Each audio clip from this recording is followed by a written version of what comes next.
ओम नमो भगवते वासुदेवाय। ओम नमो भगवते वासुदेवाय। ओम नमो भगवते वासुदेवाय। ओम नमो भगवते वासुदेवाय।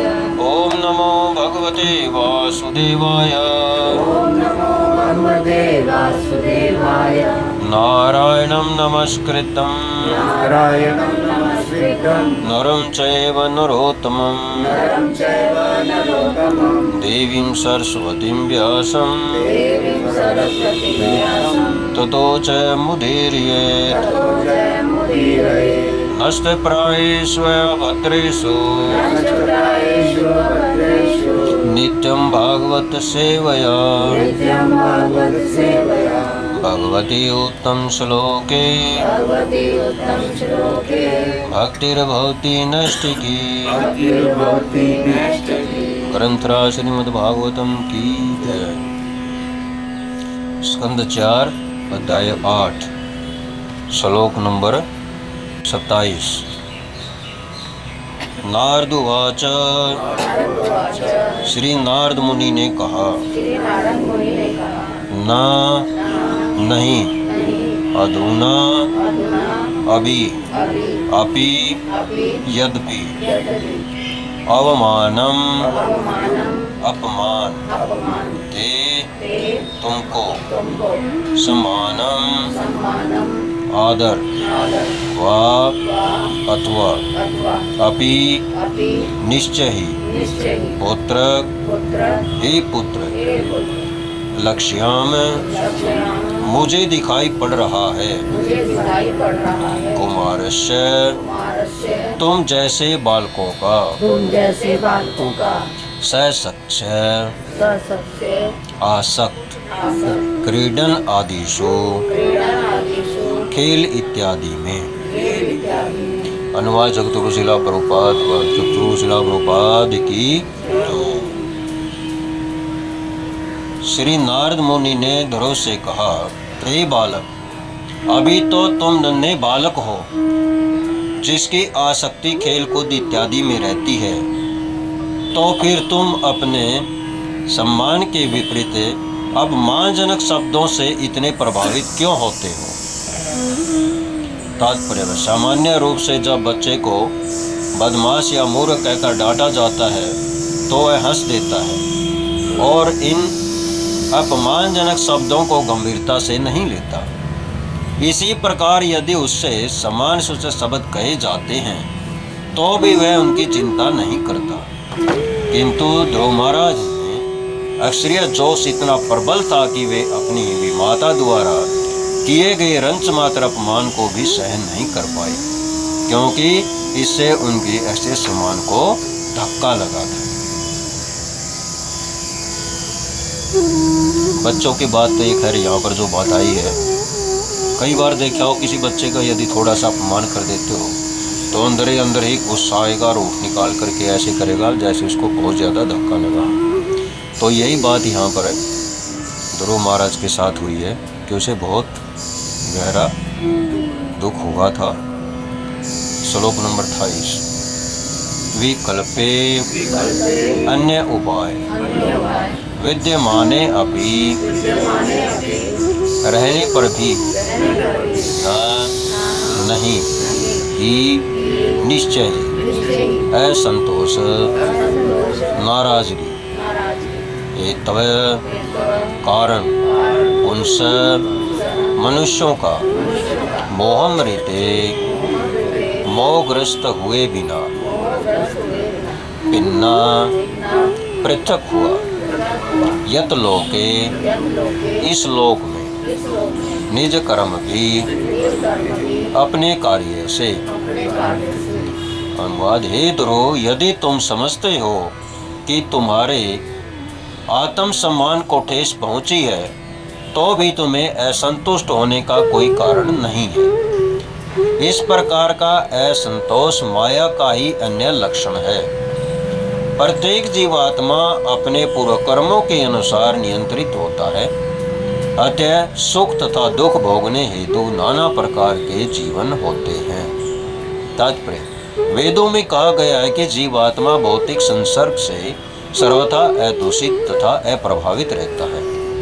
जीवात्मा को अपने पूर्व कर्मों के अनुसार भिन्न भिन्न प्रकार की भौतिक देह प्राप्त होती है, किंतु यदि कोई यह जान ले कि जीवित आत्मा के रूप में उनका सुख या दुख से कोई लगाव नहीं हो तो उसे मुक्त पुरुष कहा जाता है। श्रीमद् भगवत गीता में इसकी पुष्टि हुई है। ब्रह्मभूत है प्रसन्नात्मा। जब मनुष्य वास्तव में दिव्य पद पर आसीन होता है तो न तो वह किसी वस्तु के लिए शोक करता है और न इच्छा। श्री नारद मुनि ने सर्वप्रथम ध्रुव महाराज को यह बताना चाहा कि अभी तो वे बालक हैं, उन्हें अपमान या सम्मान के शब्दों से इतना प्रभावित नहीं होना चाहिए, और यदि वे इतने आगे बढ़ चुके हैं कि अपमान तथा सम्मान को समझने लगे हैं तो उन्हें इस ज्ञान का सदुपयोग अपने निजी जीवन में प्रयोग करके देखना चाहिए। उन्हें यह ज्ञात होना चाहिए कि मान या अपमान पूर्व कर्मों के द्वारा निर्धारित होते हैं। अतः मनुष्य को किसी भी परिस्थिति में दुखी या प्रसन्न नहीं होना चाहिए। बहुत से कह देते हैं कि जो एक दूसरे किसी का या अपमान करता है या उसको सम्मान देता है उसका रिजल्ट तो आध की आधी मिल जाता है, लेकिन भागवतम क्या कह रही है कि ये पूर्व जन्मों का फल है कि जो आपको मान और अपमान की जो इतनी बात समझ में आ रही है तो पिछले जन्मों का ये आपको फल प्राप्त है। परितुष्येत संतुष्ट रहना चाहिए तथा अतः तात हे बालक तावत तब तक मात्रेन गुण पुरुष देव भाग्य के और साधितम द्वारा प्रदत्त यावत जब तक भिक्षा देखकर ईश्वर गतिम श्री भगवान की विधि बुद्धिमान मनुष्य। अनुवाद श्री भगवान की गति बड़ी विचित्र है। बुद्धिमान मनुष्य को चाहिए कि वह इस गति को स्वीकार करे और अनुकूल या प्रतिकूल जो कुछ भी श्री भगवान की इच्छा से सम्मुख आए उससे संतुष्ट रहे। तात्पर्य श्री नारद मुनि ने ध्रुव महाराज को शिक्षा दी कि मनुष्य को सभी परिस्थितियों में संतुष्ट रहना चाहिए। प्रत्येक बुद्धिमान मनुष्य को यह समझना चाहिए कि देहात्म बुद्धि के कारण ही हमें सुख तथा दुख भोगने पड़ते हैं। जो दिव्य अवस्था को प्राप्त है और देहात्म बुद्धि से परे है वह बुद्धिमान समझा जाता है। जो भक्त होता है वह समस्त असफलताओं को श्री भगवान का विशिष्ट वरदान मानता है। जब भक्त कष्ट में होता है तो वह इसे श्री भगवान की कृपा मानकर मन बुद्धि तथा शरीर से उसको बारंबार प्रणाम करता है। अतः बुद्धिमान मनुष्य को ईश्वर की कृपा पर निर्भर रहते हुए सदैव संतुष्ट रहना चाहिए। पीछे मंदिर में जा रहा था एक भक्त, बहुत जोर से इसको टक्कर मार दी। ये जिसको छोटा हाथी बोलते हैं, क्या बोलते हैं वो? अच्छा, ये टाटा। हाँ, टाटा छोटी गाड़ी होती है।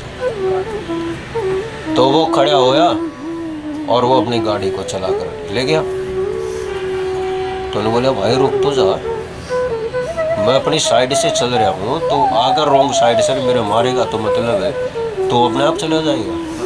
तो बोले कम से कम तेरे को ये तो होना चाहिए मेरा स्कूटर उठा दे, मेरे से पूछ तो ले भाई चोट तो नहीं लगी।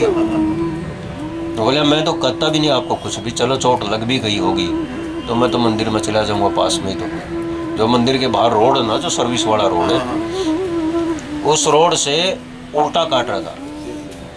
तो भाई मतलब हाँ मतलब थोड़ा ध्यान तो देना चाहिए। और उल्टा कैसे, जब आप यू टर्न लेकर मंदिर के अंदर आते हैं ना, वो वहाँ से उल्टा जा करके उस यू टर्न पता अंदर जाना चाह रहे हैं, रॉन्ग साइड। तो और रात को तो खासकर काम करते हैं लोग इस तरह। कितनी बार हम जाते हैं मंदिर देखते ही हैं, मैं खुद ही Wrong side. रॉन्ग साइड नहीं जाता। रॉन्ग साइड से काम करते हैं। तो यहाँ पर ये बात जो है, मैं इस बात के इस तरह तजर्बा आया है, ये बात जो बताई है यहाँ पर है इंडिकेटर कि मनुष्य तो गलती करता है, उसको पता है तो गलती कर रहा है, उसके बावजूद भी गलती कर रहा है वो, और रिजल्ट भी गलत निकल सकता है। लेकिन यहाँ पर नारद मुनि क्या कह रहे हैं कि ये देहात्म बुद्धि मनुष्य की, ये सोचता नहीं, सोचने की शक्ति नहीं रहती उसके अंदर। यह जो हमारी भौतिक बुद्धि है, इसके अंदर विचार नहीं करते, और जो भक्त है वो विचार करके चलता है कि किसी जीव को किसी प्रकार का कष्ट ना हो। आज सवेरे मंदिर में बैठा हुआ मैं जप कर रहा था, और जप करते हुए जो अपने ऊपर जो जितनी तस्वीरें लगी हुई ना, वहाँ आपने देखो कबूतर बैठ जाते हैं, और वहाँ उसके ऊपर थोड़ी सी ऐसे मुड़ी हुई है, वहाँ कबूतर के बच्चे ने बच्चा दे रखा हुआ, वो उठाया और आकर के मेरे आके गिर गया आगे। और गिर गया तो मतलब वो नहीं खत्म तो क्या था, दूसरा आदमी जा रहा था, उसका पाँव लग गया उसके, और पाँव लग गया तो जो गिरा था वो तो मेरे ख्याल में हो सकता है वही उसी टाइम पर लिया, इतनी ऊंचे से गिरा हो। लेकिन मैंने मोबाइल खोल के जला करके देखा तो उसके अंदर था नहीं कुछ।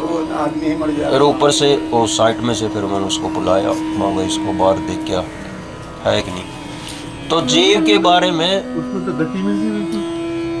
और मंदिर के ऐसा है कि मंदिर के अंदर जो भी कोई भी चीज रह रही है वो दिव्य है। वृंदावन धाम में यदि कोई कीड़ा भी नाड़ी का है तो उसको क्या मानते हैं, वो दिव्य है, वो आत्मा दिव्य है। क्यों?